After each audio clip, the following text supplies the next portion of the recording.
साथ मैं हूं सुनीता राय। 9 देवियां 9 वरदान। जी हां, जब नवरात्र का मौका हो तो पूरा देश मां दुर्गा के 9 रूपों का पूजन कर रहा है। मां दुर्गा से तरह तरह के आशीर्वाद मांग रहा है और मां अपने अलग अलग रूपों में न सिर्फ भक्तों को निहाल कर रही हैं बल्कि उनकी बिगड़ी भी बना रही हैं।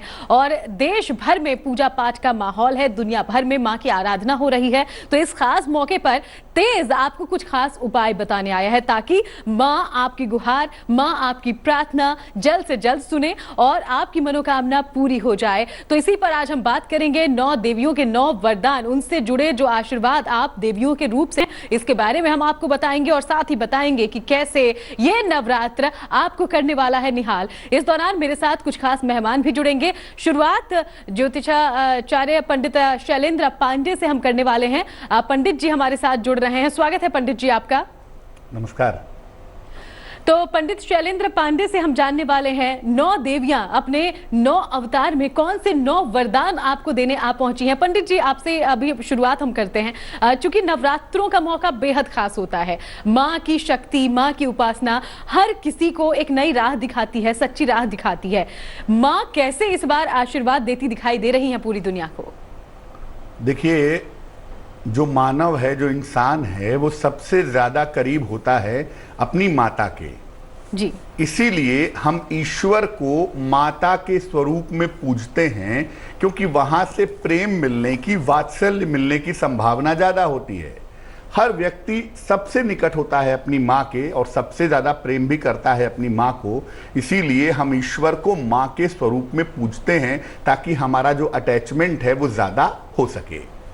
जहां तक नवरात्रि की बात है, देखिए नवरात्रि का जो समय है वो ऐसे समय पे आता है जब ऋतुओं में परिवर्तन होता है। उस समय अगर हम देवी के लिए उपवास रखते हैं, पूजा उपासना करते हैं, तो वैज्ञानिक दृष्टिकोण से हमारा शरीर शुद्ध होता है, हमारा मन बेहतर होता है। और ऐसा समय होता है संधिकाल का जिस समय अगर आप पूजा उपासना प्रार्थना करते हैं तो उसके परिणाम बेहद शुभ होते हैं। ये नवरात्रि कोई साधारण मौका नहीं है, ये बड़ा मौका होता है और नवरात्रि में रात का विशेष महत्व है। बिल्कुल। तो अगर रात के समय में नवरात्रि में नियमित रूप से साधना पूजा की जाए, अपने आहार का, अपने जीवन का ध्यान दिया जाए, तो निश्चित रूप से इससे लाभ की प्राप्ति हो पाए। बिल्कुल, ये बहुत सुंदर बात कही आपने पंडित जी। और बल्कि अगला सवाल मेरा इसी से जुड़ा हुआ होने वाला था, आपने जिक्र खुद ही कर दिया। नवरात्र यानी कि 9 रात्रि, माँ की जब भी हम पूजा करते हैं, शक्ति की उपासना कहा जाता है कि हम माँ की करते हैं। और माँ के जो अलग अलग रूप हैं, चंद्रघंटा जैसे ऐसे तमाम रूप हैं जो शक्ति की ओर, यानी कि सिर्फ तन की नहीं मन की शक्ति की ओर इशारा करते हैं। तो इसे नवरात्र ही क्यों कहा जाता है और इसे कैसे रात्रि की पूजा से जोड़कर हम देखें? 2 बातें हैं सुनीता इसमें।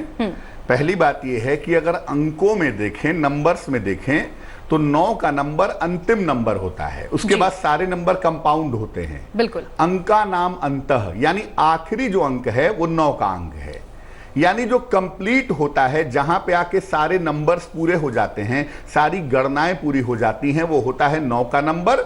और जब आप 9 के नंबर के साथ जुड़ते हैं तो सारी चीजें कंप्लीशन तक, पूर्णता तक पहुंच जाती हैं। जहां तक रात की बात है, हर धर्म में, चाहे वो इस्लाम हो, चाहे वो हिंदुत्व हो, चाहे वो सिखिज्म हो, चाहे वो क्रिश्चियनिटी हो, हर धर्म में रात की पूजा का विशेष महत्व है। और शास्त्र कहता है, विज्ञान कहता है कि रात में 11 बजे से 1 बजे के बीच में आपके पीनियल ग्लैंड से हार्मोन निकलते हैं। जब पीनियल ग्लैंड से हार्मोन निकलते हैं तो मन में आनंद का अनुभव होता है, मन में चिंताएं दूर हो जाती हैं। जी। इसीलिए रात के समय में जब आप पूजा करते हैं, प्रार्थना करते हैं, रात के समय में ध्यान करते हैं, तो एक तो मन लगा पाना ज्यादा आसान होता है, और दूसरा, जब रात के समय में प्रार्थना पूजा उपासना करते हैं तो उस प्रार्थना के, पूजा के, उपासना के पूर्ण होने के चांसेस ज्यादा होते हैं। इसीलिए देखिए, अगर आप देखें तो शिव और पार्वती को हम एक ही मानते हैं। भगवान शिव की पत्नी है मां पार्वती, जिनको दुर्गा माँ भी कहा जाता है। शिव की पूजा भी रात्रि में होती है, शिवरात्रि। उसी तरह से होती है नवरात्रि, क्योंकि रात में की गई पूजा कभी भी निष्फल नहीं होती। बिल्कुल सही, क्योंकि नवरात्रे चल रहे हैं और पंडित जी देखिए हम तस्वीरें भी देश भर से अपने दर्शकों तक पहुंचा ही रहे हैं, ये सिलसिला आगे भी जारी रहेगा। लेकिन पंडित जी से पहले हम जानकारी ले लेते हैं, फिर कुछ उपायों की तरफ बढ़ेंगे। तो इस नवरात्रि के दौरान पंडित जी देश भर में लोगों ने व्रत रखे अलग अलग तरीके से, कलश स्थापना हुई, माँ की पूजा हुई और अभी भी ये सिलसिला चल रहा है। खास तौर पर अगर पूरी इन तमाम तिथियों को देखें, अष्टमी और नवमी ये दोनों तिथियां बहुत अहम मानी जाती है, जो कि इस दौरान जब हम बातचीत कर रहे हैं तो ये तिथि चल भी रही है। तो पंडित जी इन दोनों तिथियों का महत्व और इस दिन कौन कौन से खास उपाय या पूजा की कौन सी विधि हमें जरूर मन में रखनी चाहिए, हमें जरूर फॉलो करनी चाहिए ताकि माँ का आशीर्वाद हमें मिले, सबसे पहले आप ये बताइए। देखिए, नवरात्रि में जो 9 दिन होते हैं उसमें से हम अष्टमी तिथि को महाअष्टमी कहते हैं जी, और नवमी को महानवमी कहते हैं, क्योंकि तिथियों में अष्टमी और नवमी की भूमिका सबसे ज्यादा मानी गई है। उसमें भी जो नवमी की पूजा है वो सबसे ज्यादा इंपॉर्टेंट है, क्योंकि नवमी तिथि की जो स्वामी हैं वो स्वयं माँ दुर्गा हैं। दूसरी बात यह है कि अगर इसको हम नवरात्रि के परिप्रेक्ष्य में देखें तो नवमी तिथि की रात को ही ऐसा माना जाता है कि महानवमी की पूजा होती है और भगवान राम ने नवमी की रात को देवी की शक्ति पूजा की थी, जिस शक्ति पूजा के बाद अगले दिन उन्होंने रावण का वध किया था।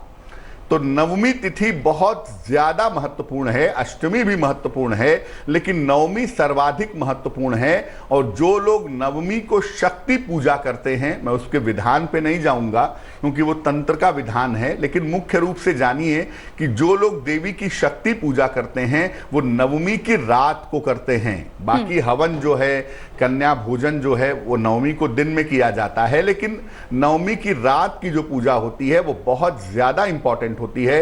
इसमें शक्ति की पूजा करके आप मनचाहा वरदान पा सकते हैं।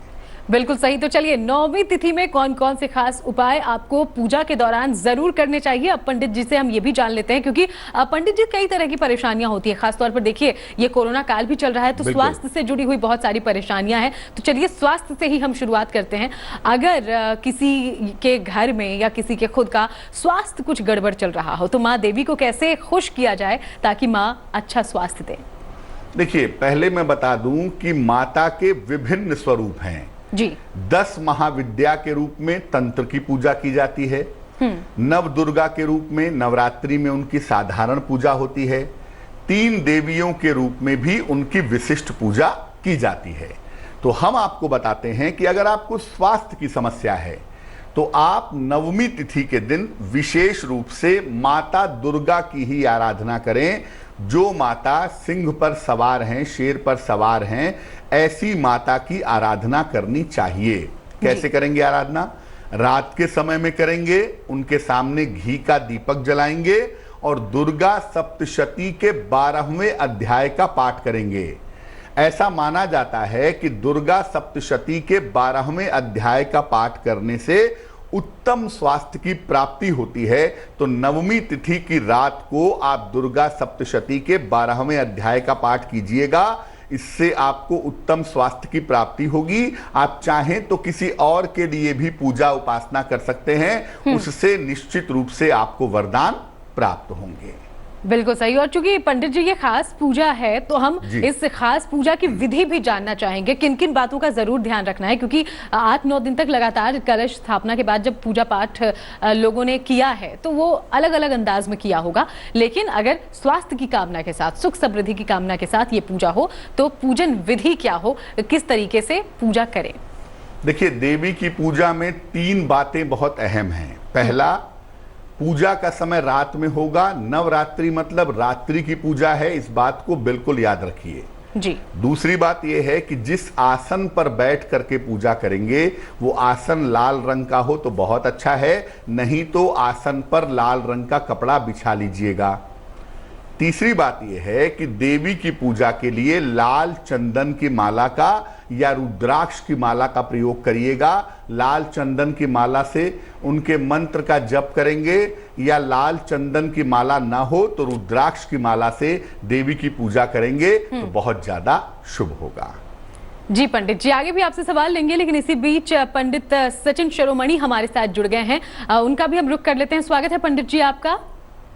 बहुत बहुत जी पंडित जी, बेहद खास मौका है। माँ शक्ति की उपासना हम सब कर रहे हैं। ऐसे में 9 देवियां अपने 9 रूपों में 9 वरदान इस पूरी दुनिया को देने आ गई हैं। तो सबसे पहले माँ शक्ति की इस खास तिथि के बारे में, अष्टमी नवमी तिथि के महत्व के बारे में हम बात करेंगे, उसके बाद आगे बढ़ेंगे पंडित जी।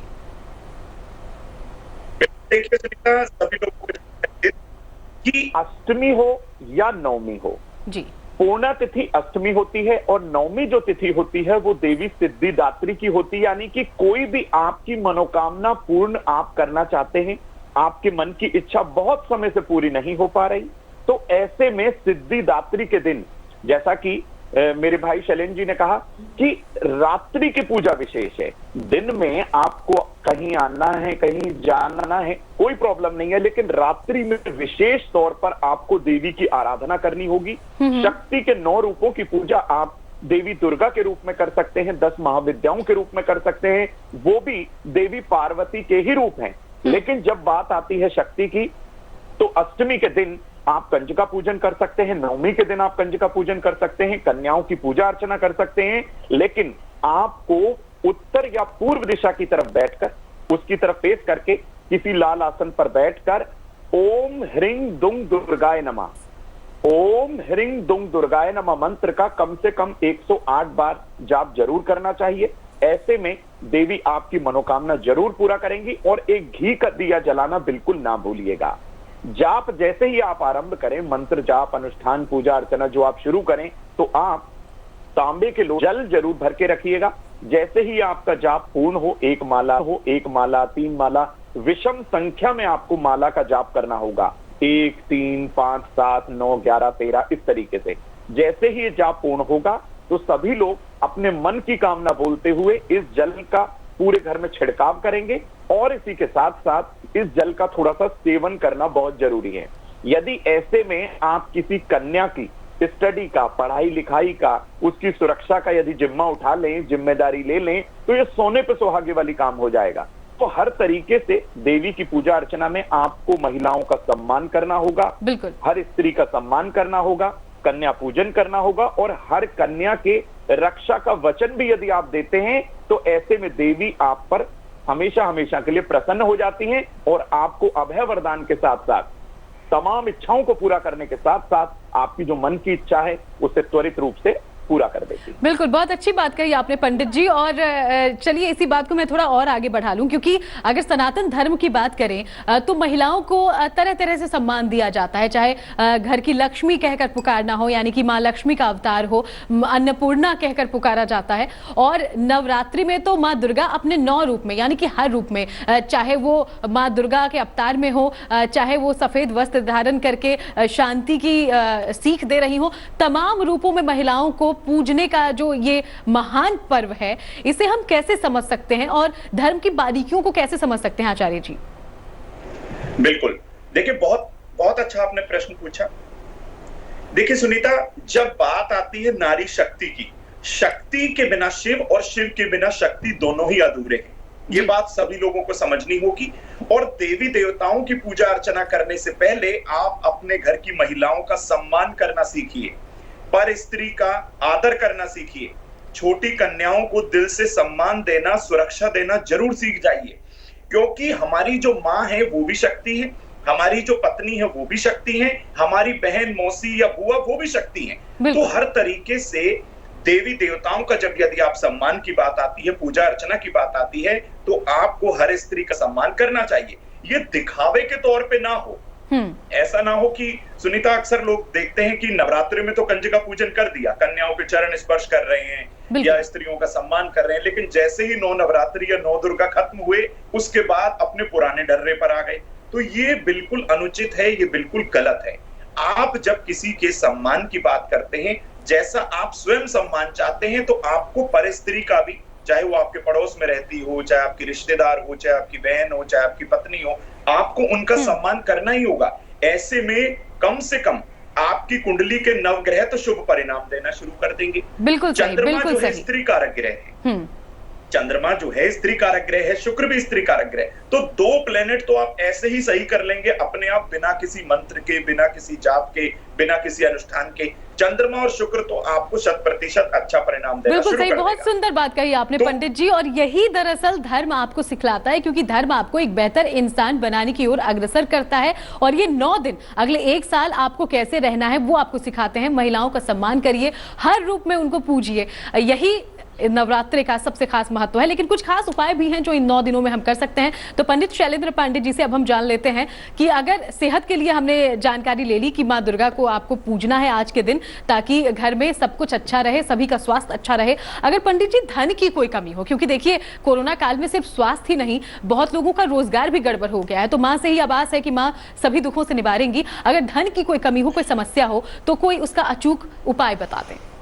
नवमी तिथि की रात को धन की प्राप्ति के लिए माता त्रिपुर सुंदरी की पूजा करनी चाहिए, जिनको भगवती राजराजेश्वरी भी कहते हैं, जिनको माता ललिता भी कहते हैं। इनका चिन्ह क्या है? इनके पैरों में श्री यंत्र रहता है, इसलिए राजराजेश्वरी मानी जाती हैं। इनकी पूजा आप कैसे करेंगे? इन्हें कमल या गुलाब के फूल अर्पित करेंगे नवमी तिथि की रात को, और एक मंत्र जपेंगे। मंत्र आप स्क्रीन पर देख सकते हैं। मंत्र होगा क ए ई ल ह्रीं ह स क ह ल ह्रीं स क ल ह्रीं। ये माता का विशिष्ट मंत्र है। श्री यंत्र सामने रख करके या त्रिपुर सुंदरी जी को सामने रख करके इस मंत्र का अगर जप किया जाए तो निश्चित रूप से धन की प्राप्ति आसानी से हो पाएगी। बिल्कुल, तो माता त्रिपुर सुंदरी को आपको याद करना है, और सेहत और धन की प्राप्ति के लिए हमने अचूक उपाय जान लिए। इसके बारे में आगे भी बात करेंगे, कुछ और आसान उपाय आप तक पहुंचाएंगे ताकि ये नवरात्र आपके लिए हर तरीके से कल्याणमयी हो। फिलहाल वक्त एक छोटे से ब्रेक का हो गया है। दोनों खास मेहमान हमारे साथ लगातार जुड़े हुए हैं। 9 वरदान, 9 अचूक वरदान अगर आपको हासिल करने हैं तो जरूर बने रहिएगा तेज के साथ।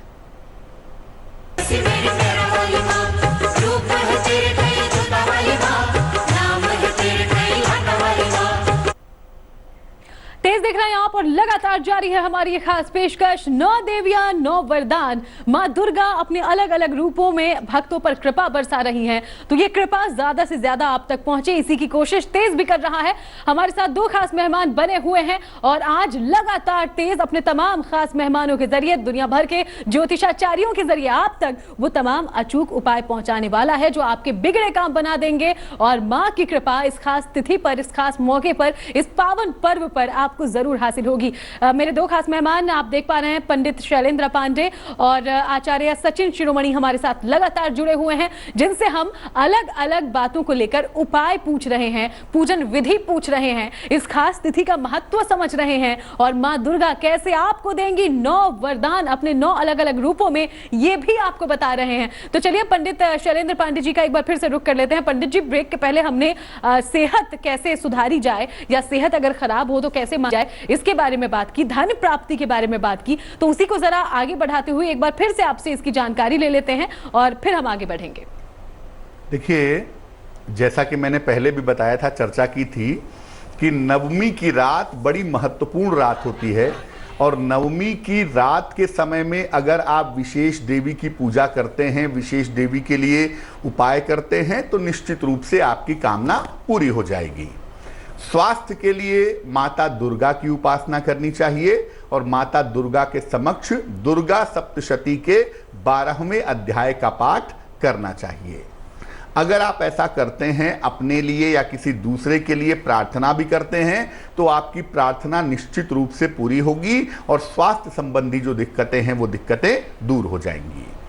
अगर हम धन की बात करें तो धन के लिए माँ राजराजेश्वरी त्रिपुर सुंदरी, जिनको ललिता माँ भी कहा जाता है, जिनके चरणों में श्री यंत्र होता है, ऐसी माँ राजराजेश्वरी माता त्रिपुर सुंदरी की पूजा की जाएगी धन की प्राप्ति के लिए, और इसके लिए उनका एक विशेष मंत्र जपा जाएगा जी। मंत्र होगा क ए ई ल ह्रीं ह स क ह ल ह्रीं स क ल ह्रीं। ये उनका विशिष्ट मंत्र है।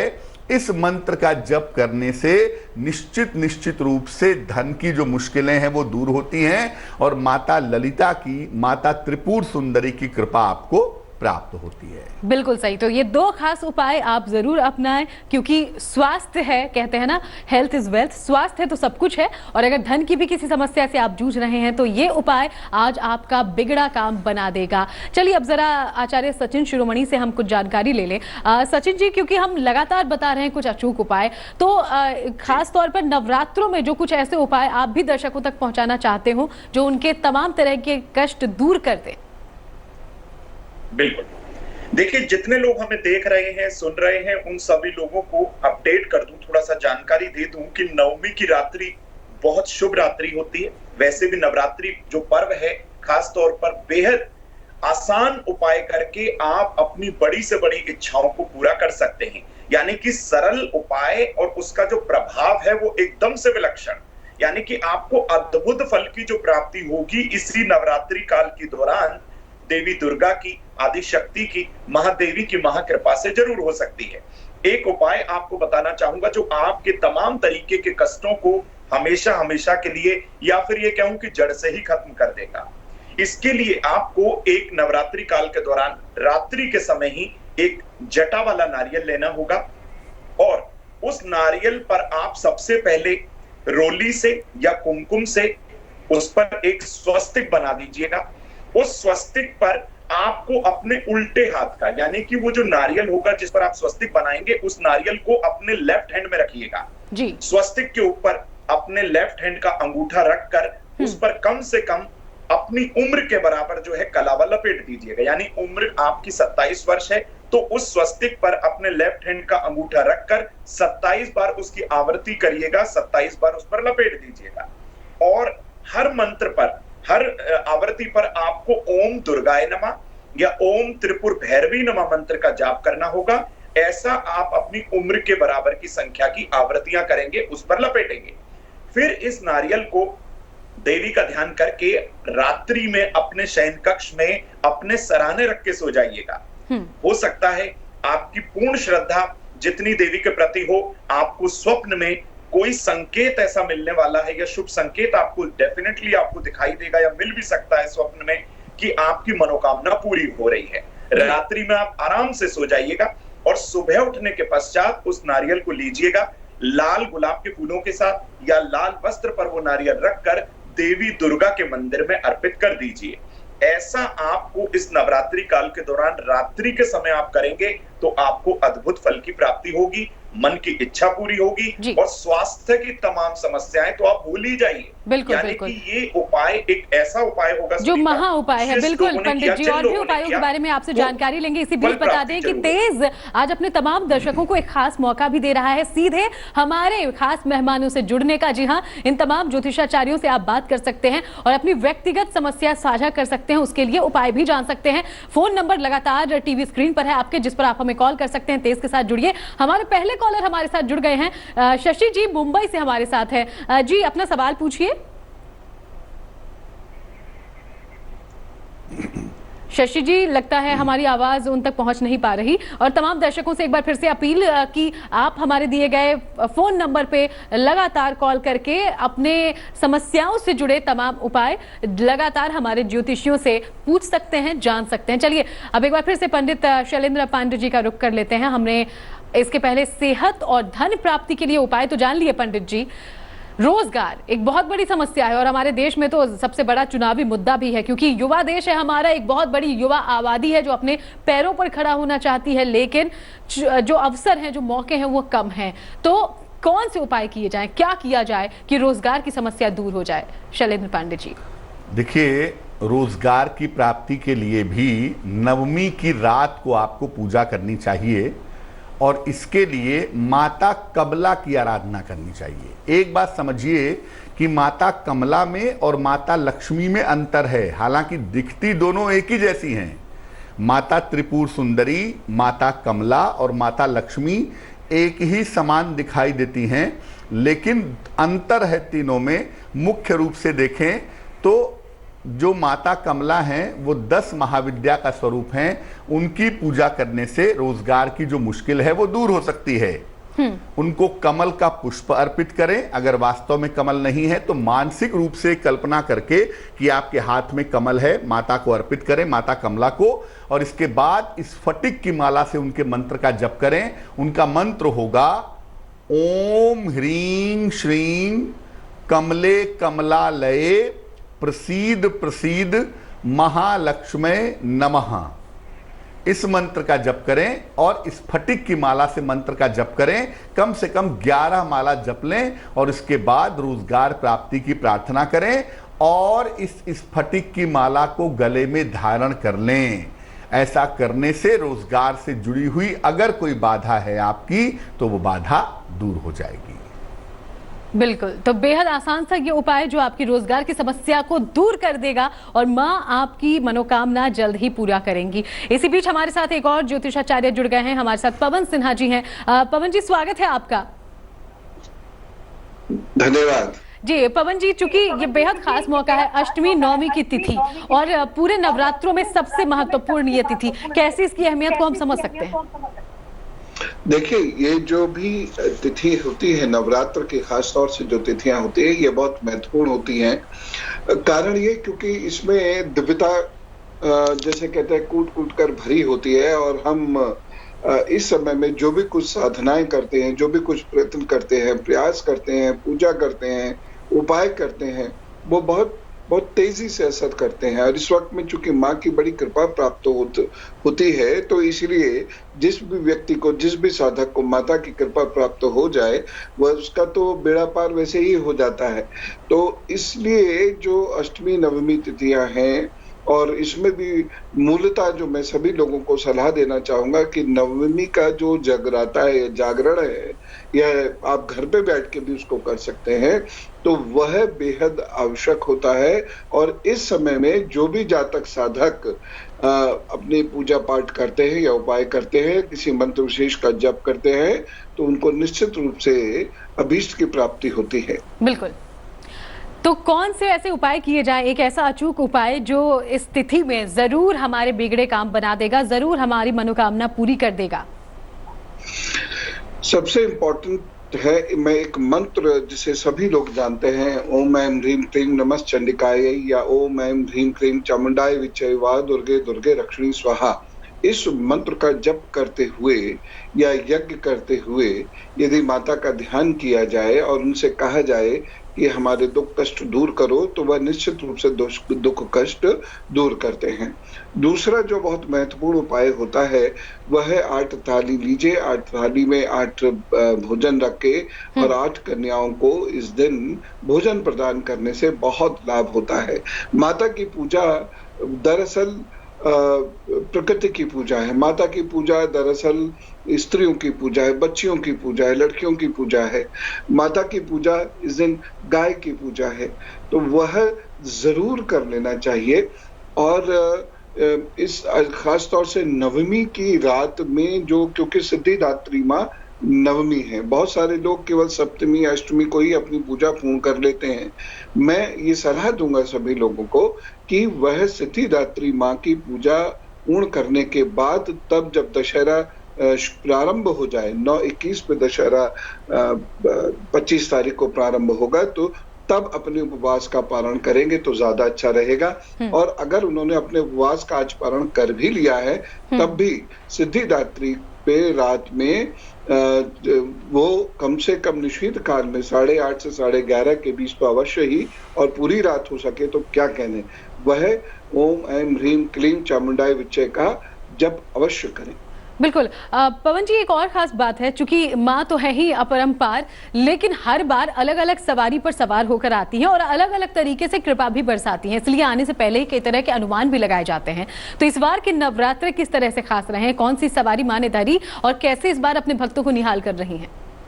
जी हाँ, माता की जो सवारी होती है वह बहुत महत्वपूर्ण होती है, और उसमें भी काफी कुछ उपाय छुपे हुए होते हैं जी। और हमेशा माता की सवारी के अनुसार हम लोग ये फाइंड आउट करते हैं, ये निकाल लेते हैं कि वह क्या देने वाली हैं और उस सवारी विशेष के लिए हमें क्या उपाय करना होगा या क्या उपाय हमें करना चाहिए, तो वो भी बड़ा महत्वपूर्ण होता है।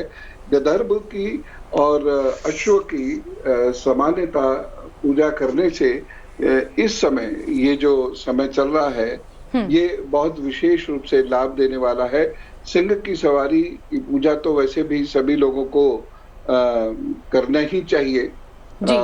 तो इस प्रकार से जो भी मौका मिल सके तो उसी प्रकार से माता की सवारी की पूजा कर लीजिए। यद्यपि चैत्र नवरात्र के लिए ये बहुत विशेष होता है, लेकिन फिर भी कार्तिक में भी इसी प्रकार से गंधर्व की या अश्व की इस वक्त पूजा करें या सिंह की पूजा करें तो बड़ा अच्छा रहेगा। बिल्कुल। चलिए, यही सवाल पंडित शैलेंद्र पांडे जी मैं आपसे भी लेना चाहूंगी। चूंकि माँ वैसे तो हर रूप में ही माँ है, हर रूप में ही हमारा भला ही करती हैं, लेकिन इस बार किस तरीके से विशेष कृपा उनकी बरस रही है, इसलिए तो हम कह रहे हैं कि इस बार 9 देवियां 9 वरदान आपको देने आ रही हैं। देखिए, माता की जो सवारी होती है वो दरअसल दिनों के आधार पर, तिथियों के आधार पर डिसाइड की जाती है और उससे हम समझते हैं कि आने वाला वक्त कैसा है, आने वाला वक्त कैसा होगा जी। और इसको समझने के लिए हम ये कोशिश भी करते हैं कि उसके हिसाब से आने वाले समय को जाने, आने वाले समय को पहचाने। क्योंकि अगर हम लापरवाही करेंगे, आने वाले समय को नहीं जानेंगे, समय को नहीं पहचानेंगे, तो हो सकता है कि इसकी वजह से हमें दिक्कतें हो जाएं। घोड़े की सवारी है माता की इस बार आगमन की, जो युद्ध की सूचना, उपद्रव की सूचना देती है। आने वाला समय कठिन हो सकता है देश दुनिया के राजनीतिक मामलों के लिए, और जाने की सवारी उनकी अच्छी नहीं है। इस वजह से ये भी सूचना मिलती है कि रोग बढ़ सकते हैं, बीमारियां बढ़ सकती हैं, इसकी संभावना भी बनती है। लेकिन जहां पर समस्या है वहीं पर समाधान है। समाधान ये है कि नवरात्रि के 9 दिन, हालांकि अब तो नवरात्रि लगभग समापन की ओर है, फिर भी अगर नवरात्रि में साधना की जाए, नवरात्रि में ध्यान किया जाए, प्रार्थना की जाए, तो निश्चित रूप से देवी की कृपा से बुरे दिन बीत सकते हैं और जो संकट हैं, जो कष्ट हैं, वो आसानी से समाप्त हो सकते हैं। और इसके लिए दुर्गा सप्तशती का पूरा पाठ करें, या दुर्गा सप्तशती का सबसे महत्वपूर्ण पाठ है 13वां अध्याय। अगर आप पूरी दुर्गा सप्तशती नहीं भी पढ़ पाते तो दुर्गा सप्तशती के 13वें अध्याय का पाठ करने से हर तरह के बाधा से रक्षा होती है और हर तरह की मनोकामना पूरी होती है। वो निश्चित रूप से करना चाहिए। बिल्कुल सही। तो इन बातों का आपको जरूर ध्यान रखना है। और इसी के साथ तेज लगातार एक फोन नंबर आप तक पहुंचा रहा है जिस पर आप कॉल कर सकते हैं, और आप अगर किसी तरह की परेशानी से जूझ रहे हैं तो आप इस फोन कॉल के जरिए अपनी परेशानी का हल भी हमसे जुड़े खास मेहमानों के जरिए ले सकते हैं। तो हम लगातार बातचीत कर रहे हैं माँ दुर्गा के उन 9 स्वरूपों का जिसके जरिए माँ अपने भक्तों पर कृपा बरसाने के लिए आई हैं। तो हम सब जानते हैं कि 9 अलग अलग स्वरूप में पूरे नवरात्र देवी की हम आराधना करते हैं। तो अब जरा हम एक बार फिर से पवन सिन्हा जी का रुख करते हैं और उनसे जान लेते हैं दुर्गा माँ के ये अलग अलग 9 स्वरूप और उनका महत्व। पंडित जी। देखिए, माँ दुर्गा के जो 9 स्वरूप हैं जी, और जैसे कि अभी आदरणीय शैलेंद्र पांडे जी ने भी कहा कि अब ये तो पूर्णता की ओर है, तो मैं सभी लोगों को ये याद दिलाना चाहूंगा कि इस वक्त में जो सिद्धिदात्री स्वरूप है जिसको हम अक्सर भूल जाते हैं, हम सप्तमी अष्टमी का उपवास करते हैं या नवमी के प्रातः में ही उपवास कर। जी, लगता है कोई तकनीकी समस्या है। हम दोबारा कोशिश करेंगे कि पवन सिन्हा जी से जुड़े और उनसे जानकारी ले। तब तक पंडित शैलेंद्र पांडे जी से इस बात की जानकारी ले लेते हैं। पंडित जी, देखिए, नव दुर्गा के जो 9 स्वरूप हैं वो अपने आप में बड़े महत्वपूर्ण हैं। जैसा मैंने पहले भी कहा था कि एक पूजा होती है नवरात्रि में 9 दुर्गा की जी। तंत्र की साधना होती है 10 महाविद्या के स्वरूप में, और 3 देवियों के स्वरूप में भी भगवती की माता की पूजा होती है, महासरस्वती, महालक्ष्मी और महाकाली के रूप में जी। तो ये आप समझिए कि नवरात्रि की जो अंतिम तिथि है, 9वीं तिथि है, वो पूर्णता की तिथि है।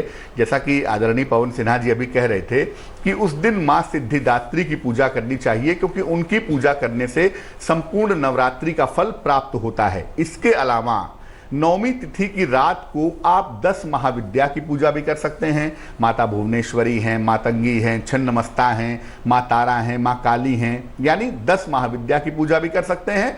और अगर चाहें तो नव दुर्गा में से माता सिद्धिदात्री की पूजा भी नवरात्रि के अंतिम तिथि पर की जा सकती है। ये भी नहीं कर सकते तो सामान्य रूप से जो माता दुर्गा हैं उनकी पूजा करना भी आपके लिए सर्वोत्तम है। कहते हैं दुर्गति नाशयते इति दुर्गा, यानी जो दुर्गति का नाश करे वो दुर्गा है। तो आप माता दुर्गा की पूजा भी कर सकते हैं। बिल्कुल सही। और इसी बीच पवन सिन्हा जी एक बार फिर से हमारे साथ जुड़ गए हैं। जी पवन जी, अपनी बात पूरी करें। जी, 9 देवियां हमारे शास्त्र के अनुसार जो हैं, शैलपुत्री, ब्रह्मचारी, चंद्रघंटा माँ, कूष्मांडा माँ, स्कंद माता माँ, कात्यायनी माता माँ, कालरात्रि माता माँ, महागौरी और सिद्धिदात्री माँ। तो ये सिद्धिदात्री माता की पूजा सामान्यतः लोग नहीं करते हैं, जबकि 8 स्वरूपों की पूजा करने के उपरांत यदि माँ सिद्धिदात्री की उपासना नहीं करते हैं तो नवरात्र का पूर्ण फल प्राप्त नहीं होता है। सिद्धिदात्री माता जी की पूजा करने के लिए जैसे बहुत सुंदर वर्णन किया गया, 3 श्रेणियां जिस प्रकार से बताई अभी आचार्य पांडे जी ने, तो वो तो अपनी जगह करनी ही चाहिए। उसी प्रकार से पूजा साधकों को करनी चाहिए। साथ ही साथ 9वें रात में माँ सिद्धिदात्री के लिए और कुछ भी नहीं मिले तो अर्गला, कीलक, कवच का पाठ कर ले। अर्गला, कीलक और कवच का पाठ करने में यदि कोई परेशानी आ भी रही है तो सीधे या देवी सर्वभूतेषु शक्ति रूपेण संस्थिता नमस्तस्यै नमस्तस्यै नमस्तस्यै नमो नमः का जप करने सारी रात, या फिर ओम ऐं ह्रीं क्लीं चामुंडाय विच्चय का जप कर ले सारी रात। तो इस प्रकार से ये कुछ ऐसे उपाय हैं जो वह रात्रि जागरण करते हुए, रात्रि जागरण का मूलतः मतलब यही है कि हम लोग जब साधना करें, पूरी रात जब साधना करें और पुनः सूर्योदय पर यज्ञ करने के उपरांत फिर भोजन कराएं बच्चियों को, और उसके बाद 10वीं तिथि प्रारंभ होने के उपरांत ही पारण करें। रूप से हमको नवदुर्गों की साधना का फल मिलता है। एक चीज मैं यहाँ आपके माध्यम से और कहना चाहूंगा कि ये जो 9 दिन होते हैं ये मूलतः साधना के 9 दिन हैं, कठोर साधना के 9 दिन हैं। और अगर किसी कारणवश 8 दिन साधना कठोर नहीं भी हो पाई है तब भी चिंता करने की आवश्यकता नहीं है। हम 9वीं रात को यदि पूर्ण एकाग्रता के साथ, भक्ति भाव के साथ यदि मंत्र का जप कर लेते हैं तो भी हमें उसका उचित फल प्राप्त होता है, माता की कृपा प्राप्त होती है। इसलिए सभी लोग माँ सिद्धिदात्री की उपासना, पूजा, जप अवश्य करें। बिल्कुल सही। बहुत अच्छी बातें आपने कही। और कई बार लोग इस चीज़ को लेकर पंडित जी थोड़ा असमंजस में भी रहते हैं कि क्योंकि तिथियों के आधार पर हमारे व्रत त्योहार तय होते हैं, लेकिन जो इंग्लिश तारीख जिसे हम फॉलो करते हैं वो थोड़ा अलग है। तो चलिए इस पर हम कभी और बात करेंगे। लेकिन पंडित शैलेंद्र पांडे जी, चूंकि हम अलग अलग उपायों की ओर रुख कर रहे थे, अब और अगले उपाय की ओर बढ़ेंगे। हमने अब तक सेहत, धन प्राप्ति और साथ ही साथ रोजगार की समस्या को लेकर जानकारी ले ली है। कुछ और अचूक उपाय जो आप बताना चाहें? देखिए, आज के समय में रोजगार भी जरूरी है, धन भी जरूरी है, स्वास्थ्य भी जरूरी है, साथ ही साथ शिक्षा और ज्ञान प्राप्ति की भी एक बड़ी समस्या है। बिल्कुल, शिक्षा में लोगों के बाधा आ रही है, ज्ञान नहीं मिल पा रहा है। देखिए, पढ़ना एक अलग बात है, ज्ञानी होना एक अलग बात है, बुद्धिमान होना एक अलग बात है। तो बच्चे शिक्षित भी हों, ज्ञानी भी हों, बुद्धिमान भी हों, या जो लोग प्रतियोगिता परीक्षाओं की तैयारी कर रहे हों, उनके लिए भी नवरात्रि के 9वीं तिथि की रात्रि बड़ी महत्वपूर्ण होगी। और इसके लिए उन्हें देवी के मातंगी स्वरूप की पूजा करनी चाहिए। 10 महाविद्या का एक स्वरूप है माता मातंगी का स्वरूप, मातंगी स्वरूप की पूजा करनी चाहिए। और इसके लिए माता मातंगी को पीला फूल अर्पित करना चाहिए। और उनका एक विशेष मंत्र है, वो मंत्र आपको जपना चाहिए। वो मंत्र है ओम ह्रीं ऐं भगवती मतंगेश्वरी श्रीं स्वाहा। ओम ह्रीं ऐं भगवती मतंगेश्वरी श्रीं स्वाहा। इस मंत्र से भगवती मातंगी की अगर पूजा की जाए, माता मातंगी की पूजा की जाए, तो निश्चित रूप से शिक्षा और ज्ञान की प्राप्ति हो पाती है।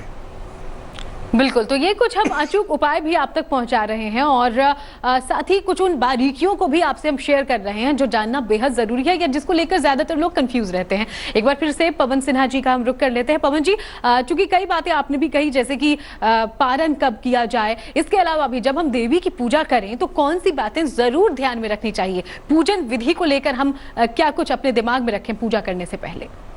देखिए, माता की जो पूजा होती है वो बहुत सामान्य, बहुत साधारण पूजा होती है जी। लेकिन हम लोग क्या करते हैं कि उस पूजा में इतनी सारी चीजें कर लेते हैं कि जो रह जाती है वो वास्तविक रूप में पूजा ही रह जाती है। तो हम वह ना करके बस बैठे, आसन बिछाएं, बैठ जाएं, एक थाली अवश्य सजाएं, उस थाली में पंचमेवा अगर रख सकते हैं तो बहुत अच्छी बात है, पंचामृत रख सकते हैं तो बहुत अच्छी बात है, नहीं तो कुमकुम सबके पास होता है, चावल सबके पास होता है, पीला टीका सबके पास होता है। तो यह रखने के बाद एक दीपक अवश्य जलाएं, नारियल अवश्य रखें उसमें, और साथ ही साथ हम उसमें लाल अथवा पीला या दोनों ही पुष्प अवश्य रख लें। उसके बाद शरीर को स्थिर करते हुए, चिंतन को माता के चरणों में एकाग्र करते हुए हम अपना जप प्रारंभ करें। तो ये सबसे महत्वपूर्ण है, जप, जो सामान्यतः हम लोग भूल जाते हैं। हमें जप करना है और बहुत नवाण मंत्र का बिल्कुल सामान्य सा उच्चारण है, उससे जप करना। और बहुत सारे लोग इतने भयभीत हो जाते हैं कि कहीं गलत बोल दिया तो माँ ये कर देंगी, माँ वो कर देंगी। अरे वो माँ है, वो नुकसान नहीं कर सकती। और अगर आप संस्कृत का उचित उच्चारण नहीं भी कर पा रहे हैं, फिर भी वह माँ है, वह उसके लिए इतनी छोटी सी बात के लिए आपके जीवन को तबाह बर्बाद थोड़ी कर देंगी। वह तो केवल पापियों का दलन करती हैं, दुष्टों का दलन करती हैं। तो इस सब से मुक्त होकर बड़े शांत भाव से उनके चरणों में लगातार जप करते चले जाइएगा। लाल चंदन की माला, सफेद चंदन की माला, कमल गट्टे की माला, जो भी आपको इनमें से मिल जाए, तुलसी जी की माला भी मिल जाए, तो भी आप लगातार उनका जप करते रहिए। बिल्कुल बिल्कुल पंडित जी, आप जो कह रहे हैं इसी में मैं जोड़ना चाहूंगी, क्योंकि आपने एक बहुत अच्छी बात कही और ये जो मैंने कई लोगों से सुनी भी है, क्योंकि दुर्गा सप्तशती का जब पाठ किया जाता है तो संस्कृत में चूंकि है श्लोक, उसका उच्चारण करना बहुत आसान नहीं होता। तो लोगों के मन में ये भय भी रहता है कि अगर हम उसे ठीक से पढ़ नहीं पा रहे तो हम अपने भाव कैसे पहुंचाएंगे, इसका क्या तोड़ निकाला जाए? देखिए, उसमें हिंदी में भी पाठ दिया हुआ है, तो हिंदी में भी वह पाठ पढ़ सकते हैं। ऐसा नहीं है कि केवल संस्कृत में, यद्यपि इसमें कोई दो राय नहीं, क्योंकि बहुत सारे बीज मंत्र है उसमें, और बीज मंत्र का जब तो संस्कृत में ही होगा। लेकिन फिर भी देखिए, ईश्वर की पूजा में जो सबसे प्रमुख बात होती है वो कोई ना उच्चारण है, ना कोई सामग्री है, ना कोई अन्य उपाय है, वो सबसे महत्वपूर्ण है भाव क्या है। तो हम यदि एकाग्र हैं, शांत भाव से पूरी तरह बिना किसी भय अथवा लालच के माता के चरणों में ठीक वैसे ही सर को नवा रहे हैं जैसे कोई बेटा बेटी या कोई भक्त नवाता है, और उसके बाद स्थिर शरीर और शांत चित्त से जप लगातार कर रहे हैं और भाव हम लगातार अर्पित करते चले जा रहे हैं माता को, तो भी माता पूरी तरह प्रसन्न होती हैं, कृपा बरसाती हैं। तो कोई व्यक्ति यदि संस्कृत नहीं पढ़ पा रहे हैं तो चिंता की बात नहीं है, वह हिंदी में भी उसका पाठ कर सकते हैं। इसमें कहीं कोई संकोच मत रखिएगा। साथ ही साथ भय से पूजा नहीं होती है। तो आप माता की जब पूजा करें तो भय के स्थान पर भाव को प्रधान रखें, और ये बिल्कुल मत सोचें कि कोई गलती रह गई, कोई सामग्री छूट गई तो माँ काली ये कर देंगी, माँ मातंगी ऐसे कर देंगी, ब्रह्मचारिणी माँ नाराज हो जाए। माँ कभी इन सब चीजों पे नाराज नहीं होती है। वह नाराज सिर्फ तब होती है जब हम माता की प्रकृति का, माता के लोगों का शोषण करते हैं। माँ तब नाराज होती है जब हम कोई पाप करते हैं, अन्यथा माँ सदा ही वरदायी है।